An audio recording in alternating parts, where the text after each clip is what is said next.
Olá pessoal, o programa de hoje é para você que quer ampliar sua casa, fazer aquele famoso puxadinho.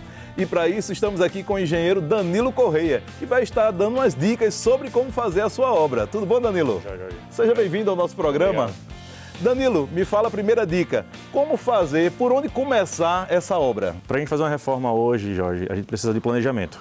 É a base do princípio, sabe? Para a gente ter sucesso numa obra. Então a gente precisa de profissionais habilitados na área para poder a gente ter uma execução bacana. Ou seja, a gente precisa de um arquiteto para fazer o projeto, né? Mostrar uma planta de reforma, onde vai estar elencado demolição, construção, os pontos que vão ser modificados.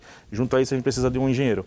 O engenheiro é que ele vai vir com a parte técnica do negócio, né? Então ele vai fazer o estudo prévio da estrutura para saber se pode existir aquela demolição que foi indicada pelo arquiteto, se pode demolir, então a gente vai precisar fazer uma estrutura para suportar a carga nova que vai surgir em cima daquilo, entendeu? Então é sempre interessante a gente aliar o planejamento junto com profissionais habilitados. Então a gente não pode deixar, por exemplo, isso na mão de profissionais informais, por exemplo, que muito acontece hoje e a gente vê em casos aí de sinistros acontecendo em decorrência disso. Tem que ter muito cuidado. Essa dica realmente é muito importante.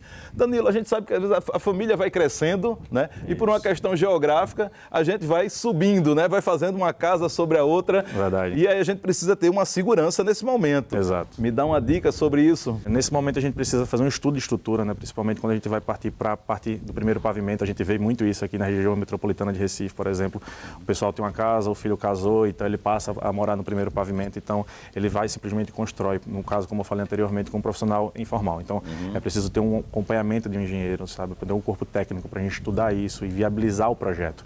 Danilo, é impossível construir? Não. A gente precisa só viabilizar a estrutura da casa para a gente receber essa carga e manter a família ali em segurança. Quer dizer, tem que levantar colunas ali que sustente essa obra que vai subir. Exatamente, exatamente. Isso tem que ser tudo bem planejado e executado.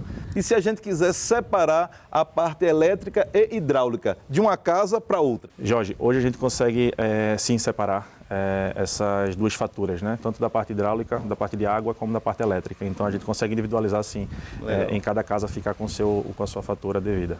E às vezes quando você vai fazer uma ampliação, a gente vê muito problemas de infiltração acontecendo após a obra, né? Como evitar essas infiltrações? Isso, Jorge. É muito comum, né, a gente vivenciar isso, até novos clientes quando chega, a construção é uma dor de cabeça. A gente tem muito reflexo hoje do mercado em relação aos profissionais que são informais, que não têm habilitação técnica para executar algo. Então, a gente precisa ter todo o cuidado possível com a parte de impermeabilização, seja ela por manta, argamassa polimérica. A gente tem uma infinidade de métodos para a gente sanar isso. Então, é mais a parte técnica ser executada bem feita, sabe?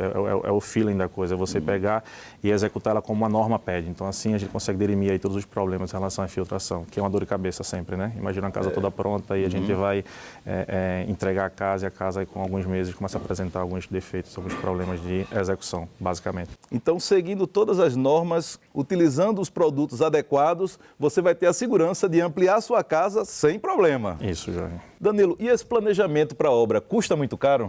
Jorge, isso é uma coisa que a gente enfrenta diariamente, né? Os clientes, eles sempre têm a noção que custa caro planejar e ter um projeto, né?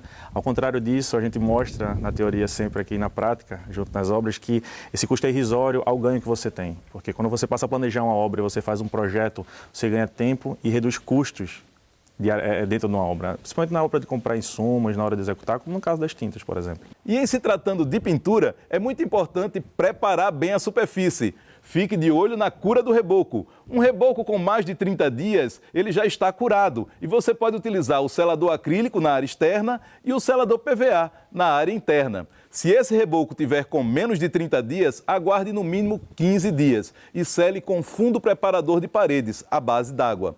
Para emassar a parede, na área externa, utilize massa acrílica e na área interna, massa corrida. Após total secagem da massa, lixe com uma lixa fina e remova bem o pó.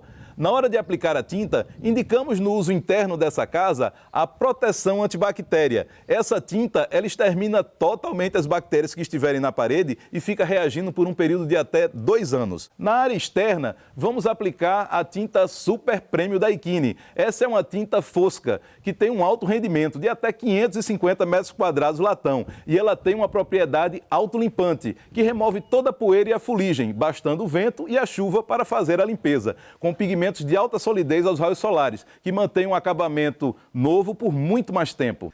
Danilo, muito obrigado pela tua presença aqui no nosso programa. Obrigado, Jorge. Foi um prazer estar aqui e apresentar um pouco do nosso conhecimento aí. Legal! Esse programa já está disponível no Facebook e no YouTube. E eu estou deixando uma dica toda especial para você aí de casa lá no Instagram TV. Tchau! Tchau, tchau.